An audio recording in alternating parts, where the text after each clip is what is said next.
So we're finally starting to see a little bit more of GPU discounts. Of course, after AMD released the 7800 XT, that definitely put some pressure on Nvidia. I mean, look at the facts. It comes out at $499, and in many cases, it's beating an RTX 4070. Obviously, you have to kind of really compare because they're not really apples to apples, because obviously the 4070 going to be power efficient. It has DLSS 3. It has the Nvidia name on it that, let's face it, market share is much bigger with Nvidia by like a huge margin than with something like AMD.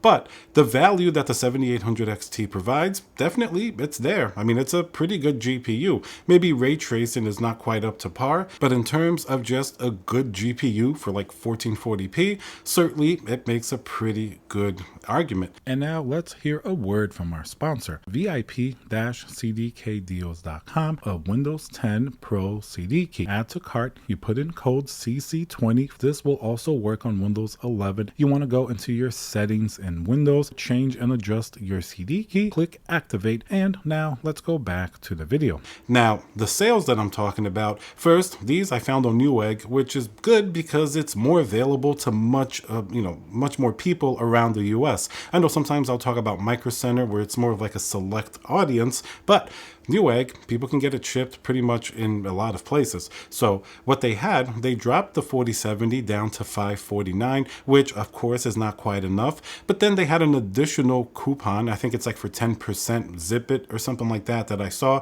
It may be different by now, but they did have it. And it dropped the price down to about $499. I did try the same coupon on various GPUs, and it seemed to work basically on everything that I tried. So that means even the 7800 XT will drop like $50 to $449. At $449, 7800 XT is actually really, really good. I mean, what else are you going to get? If you go somewhere else and you try to get like a 4060 Ti, that's not going to cut it. That's going to be way worse than a 7800 XT.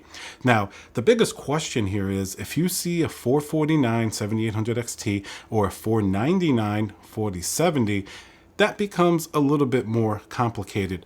Obviously, if you're looking for the best value and performance, and that's going to be your main criteria for like rasterization, the 7800 XT I think is going to be the one you want to go for. But if you look at it from a little bit more of a nuanced view, for example, if you want to have more ray tracing performance, and maybe if the games you play actually do take advantage of DLSS 3, then you can make an argument that at $499, the 4070 is actually a pretty good GPU for that. $599, nobody really likes it, even though it must be said, let's take all the RTX 4000. The 4070 has been one that's proven to be a little bit better value than the other GPUs. That's all relative because RTX 4000 really doesn't have really very good value for your money per se. Comparing it to something like the 4070 Ti or even the 4060 Ti, at least you're getting your 12 gigabytes of VRAM and it's only 192-bit memory bus, which is a bit constrained,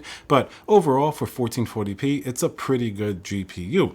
Now, dropping it down to $499 and you still have all of those Nvidia-centric type of features, it's certainly compelling. If you get a 4070 at $499 instead of a 7800 XT at $449, certainly can't blame you. Even though it's a $50 difference, you do get some benefits with that 4070. If the games you're going to play are just like Call of Duty or traditional rasterization, when you're not really requiring a lot of ray tracing performance, you don't necessarily need DLSS 3, 7800 XT is still going to be a better value for your money.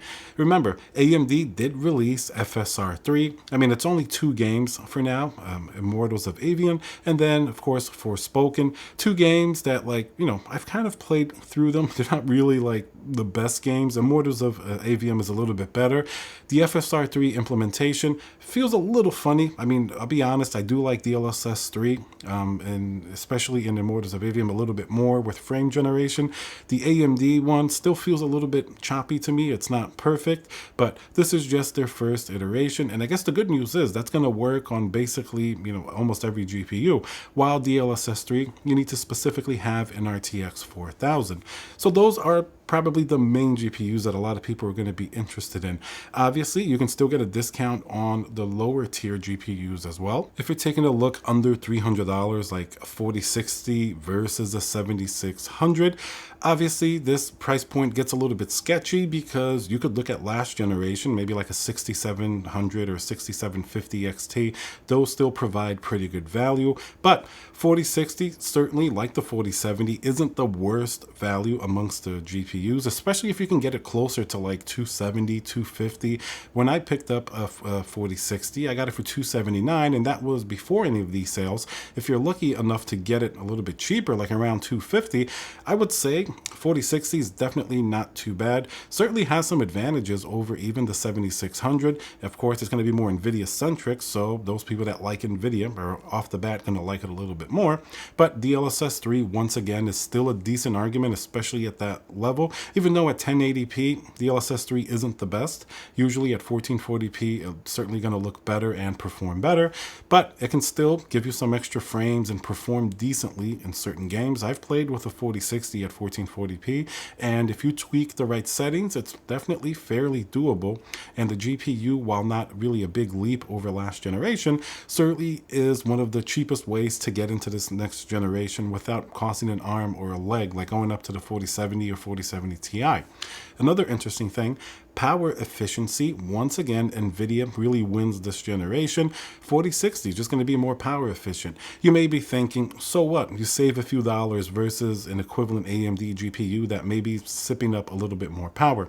It's not just about the power savings, it's about the heat output. Of course, a 4060 is usually a small GPU. You may be putting it in a smaller case that maybe doesn't have as good airflow as like a really big enclosure, meaning that the less heat and power that it's going to be putting out and using, that's just going to be a cooler system overall, and it's going to be easier to keep sort of in check. If you have something that's running really hot, you're going to have to either have more fans or maybe even a different case design to accommodate for that higher cooling. So it does have other benefits. Like if a 4090 could have that same performance but like 100 watts less, that's just going to make it better. It's just going to make it perform within, cases thermally considerably better without needing a huge amount of airflow, or at least less than it does if it's putting out like 450 watts. So more efficient is always better, as long as it's putting out the same level of performance and nothing else is really affected that badly. So then we come down to the question, is now the right time to buy? Well, I think between now and the end of the year, because of the holidays and we're going to have Black Friday, you're probably going to see some of the best pricing and discounts on GPUs that we've seen in many years. Remember, especially Nvidia, I don't think they're really prone to discounting very heavily. So when we see like $50 off here, $100 off in the case of the 4070, that's usually about as good as we're going to get. So when you see these type of deals, it's not really going to change too much. Even recently, last generation RTX 3000 was still selling for pretty expensive prices, like the 3070 Ti. Now those are kind of like going away more, but they overlapped with RTX 4000 a pretty decent amount, and the prices certainly stayed pretty high for a very long time. So there's a good chance that if you pick up a 4070 at $499, maybe it gets a little better like on a Black Friday sale with a coupon, maybe getting it down to $480 or something like that. But I don't think you're going to see that drastic of a price difference, or possibly $499 may just be the cheapest that you really find them, unless you go to like, the used or the secondhand market. So GPU prices, they have sort of a floor, like the lowest they can really go down to, and often that's really where it stays for even several years. Obviously, the high end, like the 4090, if you really want to save money getting the 4090, even though it's a little bit scary, maybe getting a used one from somebody who's downgrading or maybe buying a different 4090, that's where you can save several $100s. But sometimes even an open box in the store or something like that, you can save $200 or $300, because obviously the higher the GPU is priced, the more room you're going to have there for some savings. But I think from now to the end of the year, it's starting to get into that sale season, and we're already seeing some of these sales from a lot of retailers that have a lot of inventory. Don't expect them to go too low, but if you really buy at the right time, you can get a better deal on the GPU and make it a little bit better attractive of a price to performance proposition. Alright guys, so remember to subscribe, smash that like button, and I'll see you guys on the next video.